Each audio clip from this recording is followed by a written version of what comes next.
A mother's pain. Auntie Ya has been married for 3 years without a child.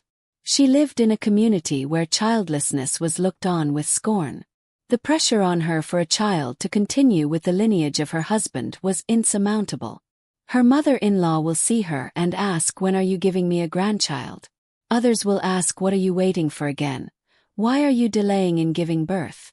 The gossip went around that she was barren. She was even threatened that sooner or later another woman capable of giving birth will be married for her husband. Auntie Ya kept praying and hoping for a miracle to give birth. Her prayers were answered in the 4th year of her marriage when she gave birth to a healthy baby boy. There was great joy in her household and in the community. Her husband was so happy that he gave her many gifts. She also did all she could do to take good care of her son. When her son Kofi turned 6 years, her husband fell ill and died, leaving her with debts and wicked business partners who falsified business documents and took over her husband's businesses and properties. She was eventually evicted from her house and became homeless. Things got so hard that Kofi, her son, had to go live with his uncle, who is his late dad's brother, in Kumasi. He was brilliant in school. He was one of the top 3 students in his class, and he was also good in athletics, especially the sprints.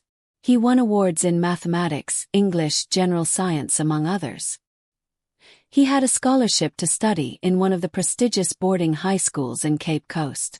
Auntie Ya did her best to keep her son going academically, even though she had financial difficulties. She would sell her jewelry, Kent cloths, and some of her other possessions to support her son. She would also do all kinds of menial jobs, including selling tiger nuts by the roadside under the scorching sun. Kofi had become very popular in high school because of his academic and athletic prowess. He was in a circle of friends who came from wealthy families. Most people who knew Kofi thought he was his uncle's son and knew nothing about his mother, who had gone through a lot of hardships to support him. Auntie Ya had the first heartbreak when she went to visit Kofi in Cape Coast. She went in the only decent clothes she had, which was faded and worn out. She also wore the only slippers left. When she arrived, she introduced herself as Kofi's mother. When Kofi was told there was a lady who claimed to be his mother was there to see him, he was so displeased to see her because she looked so poor, and denied that she was his mother but rather the family's house help. Auntie Ya was so heartbroken but kept this to herself and kept her distance from Kofi but kept praying for him. She will, however, check on Kofi through his uncle. There were times Kofi's uncle will encourage him to go visit his mother during school breaks, but Kofi will make excuses that he had to study or there was an academic project he needed to complete. Kofi gained admission into the University of Ghana to study medicine. Again he excelled and qualified with flying colors to become a medical doctor. Auntie Ya experienced a second heartbreak when years later Kofi was about to get married. He kept the marriage ceremony a secret from his mother, who only got to know when Kofi's uncle called her to involve her in the marriage plans.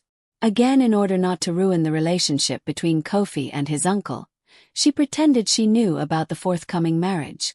She never met Kofi's bride till the day of the wedding. She went there as a member of the family in the background. When it was time for the mother and groom dance, Kofi went on the dance floor with his uncle's wife, to the dismay of some family members. Auntie Ya tried to diffuse the tension by saying her feet hurts and could not stand on her feet, but she was hurting inside. She decided to keep her distance and not have anything to do with Kofi.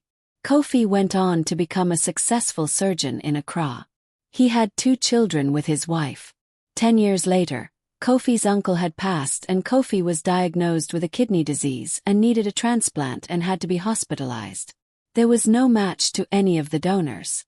Kofi had no choice but to tell his wife and kids about his biological mother, who he had lost touch with. Various attempts were made to find Auntie Ya, to no avail. She was later found in a remote village but was unwilling to have anything to do with Kofi. Kofi's wife and kids had to go and plead with Auntie Ya, who recounted everything she had gone through and how Kofi was ashamed to call her his mother, and the humiliation she had suffered at the hands of Kofi. They pleaded and wept with her. Auntie Ya agreed to donate her kidney if she was a match because of her grandchildren. Auntie Ya arrived in Accra with Kofi's wife and kids and decided to go to the hospital to conduct various tests to see if she was a match.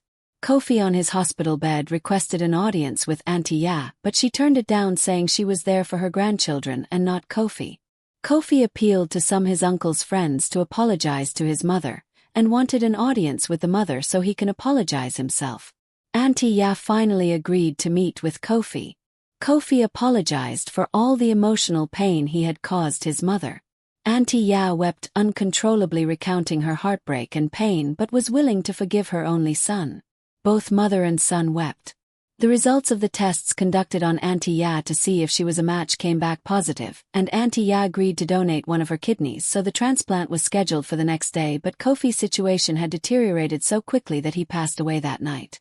Auntie Ya, Kofi's wife, and kids wept uncontrollably when they were informed of Kofi's demise.